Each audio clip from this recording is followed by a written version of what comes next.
74편 12절부터 23절까지의 말씀입니다. 찾으신 줄 알고 합독하며 나가도록 하겠습니다. 시작. 하나님은 예로부터 나의 왕이시라. 사람에게 구원을 베푸셨나이다. 주께서 주의 능력으로 바다를 세우 물 가운데 용들의 머리를 깨뜨리셨으며 리워야단의 머리를 부수시고 그것을 사막에 사는 자에게 음식물로 주셨으며 주께서 바위를 쪼개어 큰 물을 내시며 주께서 늘 흐르는 강들을 마르게 하셨나이다. 낮도 주의 것이요 밤도 주의 것이라. 주께서 빛과 해를 마련하였으며 주께서 땅의 경계를 정하였으며 주께서 여름과 겨울을 만드셨나이다. 여호와여, 이것을 기억하소서. 원수가 주를 비방하며 우매한 백성이 주의 이름을 능욕하나이다. 주의 맷 비둘기들의 생명을 들짐승들에게 주지 마시며 주의 가난한 자의 목숨을 영원히 잊지 마소서. 그 언약을 눈여겨보소서. 무릇 땅의 어두운 곳에 포악한 자의 초소가 가득하나이다. 때받은 자가 부끄러이 돌아가게 하지 마시고 가난한 자와 궁핍한 자가 주의 이름을 찬송하게 하소서. 여호와 원통을 베푸시고 우매한 자가 종일 주를 비방하는 것을 기억하옵소서. 주의 제적들의 소리를 잊지 마소서. 일어나 주께 항거하는 자의 떠드는 소리가 항상 주께 상달되나이다. 아멘.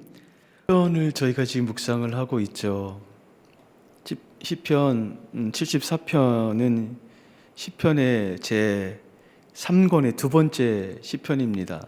시편을 네 시편으로 이렇게 나누는데 그 세 번째 권의 두 번째 시편이 오늘 74편입니다.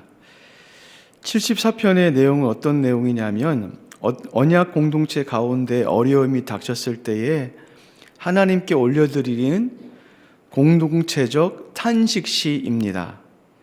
지금 언약 공동체 가운데 어려움이 닥쳤습니다. 어떤 어려움이 닥쳤냐면은 바로 원수들이 성소를 짓밟고 있는 것입니다. 그 짓밟음이 얼마나 심각한지 어제 본문 3절부터 8절에 고스란히 밝히고 있습니다. 원수들이 성전에 들어가서 자신들의 깃발을 꽂죠. 자신들의 깃발을 꽂는다는 것을 정복하는 것을 상징적으로 보여주는 행위입니다. 원래 성전은 제사장들만 들어갈 수 있는 거룩한 곳인데 지금 원수들이 마음대로 들어가서 그 마음대로 짓밟고 있는 것입니다. 이것은 무엇을 상징하냐면 그 성전 가운데 하나님이 계시지 않다라는 것을 의미를 합니다. 그렇다면 왜 하나님께서 성전에 계시지 않을까요? 오늘 74편에는 그 이유에 대해서 나와 있지는 않습니다. 그러나 우리가 알 수 있는 것은 이스라엘 공동체가 죄 가운데 빠져 있었기 때문에 그러므로 말미암아 하나님은 죄를 싫어하시기 때문에 하나님께서 이스라엘 백성과 분리하시고 단절되었던 것을 볼 수가 있습니다. 임재하셔야 되고 함께 하셔야 될 하나님은 죄 가운데 있는 백성과 함께 하실 수 없는 그런 분이십니다. 따라서 하나님의 백성은 죄에 대하여서 경계와 분리, 구별을 해야 합니다. 죄를 허용하는 날에 결국 하나님과 단절되는 결말을 맞게 된다는 사실을 기억하셨으면 좋겠습니다. 이렇게 원수들이 성소에서 횡포를 하는데 그 횡포가 무자비합니다. 성소들의 모든 기물들을 파괴했다라고 말씀하고 있고 그것을 불살랐다고 말씀하고 있을 뿐만 아니라 심지어 하나님조차 이렇게 조롱했다라고 어제 본문 가운데 말씀을 하고 있죠. 이것은 하나님의 사람들이 하나님 앞에 제대로 서지 못하는 것 가운데 경배 받으셔야 될 하나님이 오히려 조롱을 당하는 꼴이 되었다라는 것을 우리에게 알려주고 있습니다. 그렇습니다. 하나님은 마땅히 경배를 받으셔야 될 분이죠. 이 땅은 그분이 만드신 것이고 그분에 의해서 지어진 것이기 때문에 그렇습니다. 그렇기 때문에 하나님을 찬양하지 아니할 사람들이 아무도 없습니다. 그것이 비록 하나님을 알지 못하는 사람이라 할지라도 하나님은 그들을 통해서도 마땅히 경배받으셔야 될 분이십니다. 따라서 우리 믿음의 사람들은 더욱 자신의 믿음과 신앙 그리고 행동과 삶을 살펴보아야 합니다. 그리고 하나님 앞에서 흠없는 자로 서야 합니다. 그렇기 때문에 다시금 우리를 돌아보는 그런 시간을 가졌으면 좋겠습니다. 오늘 나는 주님 앞에서 흠없는 자로 서 있습니까? 혹 나는 나를 통해서 하나님이 조롱받고 있지는 않은지 한번 깊이 생각해보는 그런 시간을 가졌으면 좋겠습니다. 그런데 성소 회파되는 것도 이스라엘 백성 가운데 아주 충격적인 사건이지만 이것보다 더 충격적인 사건은 무엇이냐면은 하나님께서 침묵을 하셨다는 것입니다. 어제 본문 9절부터 11절을 보면 성소가 원수들의 손에 회파됐을 때에 하나님은 침묵하고 계십니다. 9절 말씀을 보면요, 우리의 표적은 보이지 아니하고 선지자들도 더 이상 없으며 이런 일이 얼마나 오래 했는지 우리 중에 아는 자도 없다라고 탄식을 해요. 즉 이것이 왜 발생했고 무엇 때문에 발생했고 언제까지 지속될 것인지를 알려줄 사람이 도대체 없다라고 말씀하고 있는 것입니다. 지금 시인이 너무 답답해하고 있는 것입니다. 그러므로 시인은 11절 말씀을 통해 주의 강한 손을 펴서 그들을 멸해달라고 지금 간청을 하고 있습니다. 여기서 시인이 이런 상황 가운데서 주님께 시선을 돌렸다는 것이 희망적입니다. 왜냐하면은 이런 상황 가운데 낙심하고 원망하고 오히려 하나님 앞에 삿대질을 할 수 있는 상황임에도 불구하고 주님을 찾았다는 것은 다시금 주님께 돌아오고자 하는 시인의 마음이 마음이 있기 때문에 그렇습니다. 우리의 삶에서 원수들의 조롱과 비방이 있다 할지라도 특히 우리 자신의 잘못으로 오는 좋지 않은 상황이 우리의 삶 가운데 펼쳐진다 할지라도 우리가 해야 될 것은 무엇이냐면 다시금 시선을 돌려서 주님께 향하는 것입니다. 주님께 향할 때 하나님께서는 어떤 분이시냐면 우리의 기도 가운데 응답하시고 우리를 다시금 미쁘시고 의로우사 우리의 모든 것을 우리의 불의로부터 우리를 건져내시는 분이신 것을 믿으십시오. 인생에 어려운 난제와 숙제가 있습니까? 주님을 찾는 것이 답입니다. 다른 곳에서 답이 있는 것이 아니라 우리의 삶이 어려우면 어려울수록 주님을 찾아야 됩니다. 인생의 질곡 가운데 들어가면 들어갈수록 다른 것을 찾는 것이 아니라 주님을 찾으십시오. 주님만이 우리 인생의 답이 되시기 때문에 그렇습니다. 왜요? 그는 우리의 앉고 일어서고 우리의 마음을 아시고 우리의 먼 미래까지도 다 알고 계시는 분이시기 때문에 그렇습니다. 이렇게 주님께서 시선을 돌려서 다시금 하나님이 어떤 분인가를 기억하면서 그 하나님을 찾고 있는 것이 오늘 본문부터 시작이 됩니다. 오늘 본문 12절부터 17절에 보면은 시인이 고백하는 하나님이 어떤 분인가를 지금 말씀을 하고 있어요. 12절 말씀해 보니까 시인이 어떤 하나님을 고백합니까? 옛부터 왕이신 하나님, 시인의 왕이신 하나님을 고백을 하고 있습니다. 그리고 그 왕 되신 하나님은 어떤 하나님이시냐면 구원을 베푸시는 분이십니다. 즉 구원의 능력을 가지고 온전히 구원하실 수 있는 분이라는 것을 지금 시인이 고백을 하고 있습니다. 그리고 13절 말씀에는 주님은 바다를 나눌 능력을 가지고 계신 분이시고 용들의 머리를 깨뜨리는 분이십니다. 그리고 14절 말씀에 보면 리워 야단의 머리를 부수시는 분이라고 말씀하고 있습니다. 여기서 용이 나오고 리워 야단이 나와요. 용과 리워 야단은 물에서 사는 동물입니다. 성경에서 물은 무엇을 상징하냐면 혼란을 상징을 하고 그리고 그 혼란 가운데 용과 리워 야단이 있다는 것은 무엇이냐면 그 무질서 가운데 악을 상징하는 것들이 바로 용과 리워 야단입니다. 지금 그 악의 화신인 그 용과 리워 야단을 주님께서 깨뜨려 버리신다는 것을 의미를 하고 있습니다. 즉 우리 주님께서 무질서 가운데 악을 바로 세워주시는 분이라는 것을 이 말씀을 통해서 보여주고 있는 것입니다. 하나님은 어떤 분이십니까? 하나님은요, 악까지도 다스릴 수 있는 분이시고 악을 바로 세울 수 있는 유일한 분이십니다.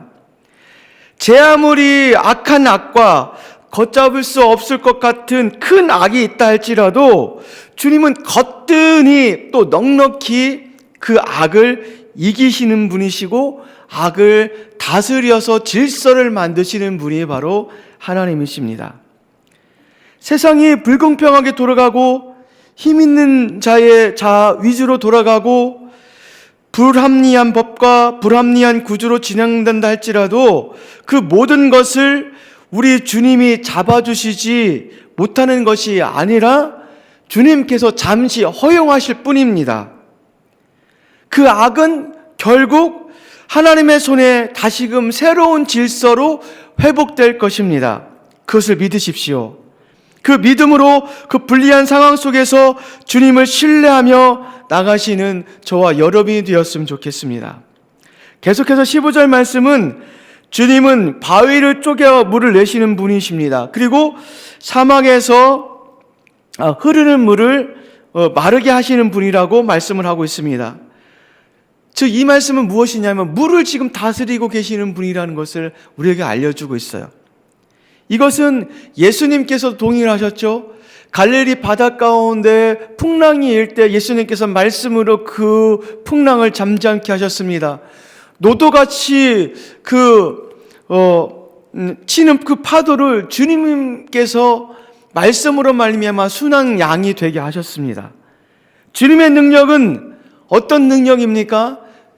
자연을 다스리는 분이시고 그 가운데서 생명수를 내시는 유일한 분이시 바로 하나님이시라는 것을 지금 말씀을 하고 있습니다.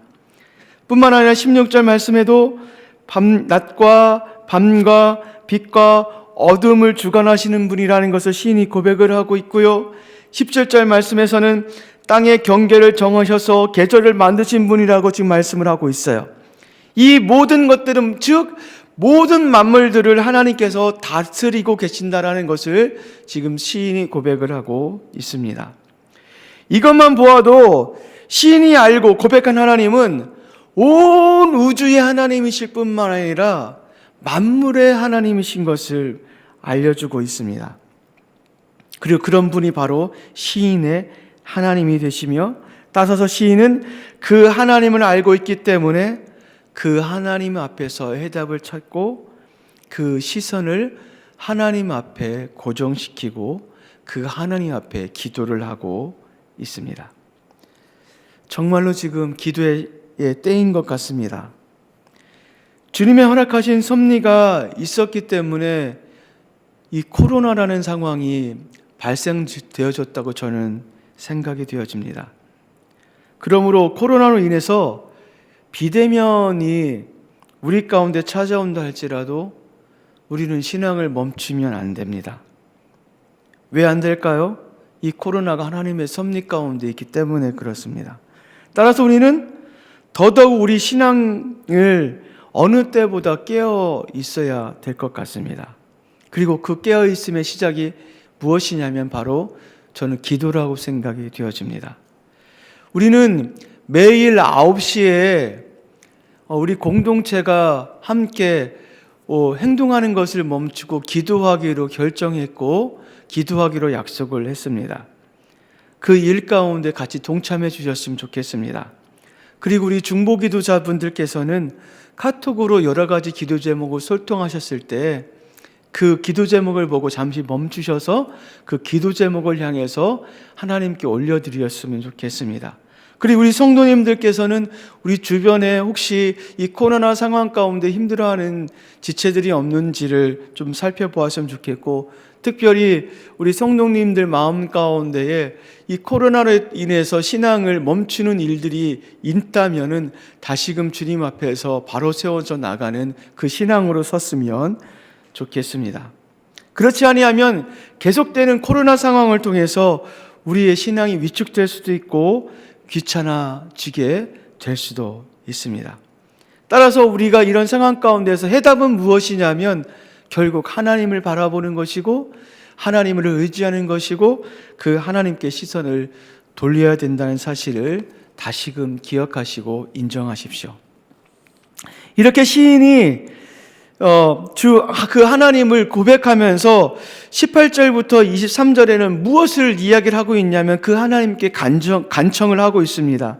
18절을 통해서 원수들을 통해 고통당하고 있는 백성들을 기억해달라고 간청을 하고 있습니다. 그리고 19절은 가난한 자들을 언급하면서 기억해달라고 간청하고 있고 20절은 포악한 자들이 가득한 어두운 곳에서 언약의 백성을 보아달라고 간청을 하고 있고 21절은 가난한 자와 학대받은 자를 구원해달라고 간청을 하고 있습니다. 그리고 22절부터 23절은 하나님을 향해서 지금까지 간청한 것을 정리하면서 요약하고 있는데 22절 말씀에 보면 하나님께서 스스로 일어나셔서 당신의 원통함을 풀어달라고 간청을 하고 있습니다.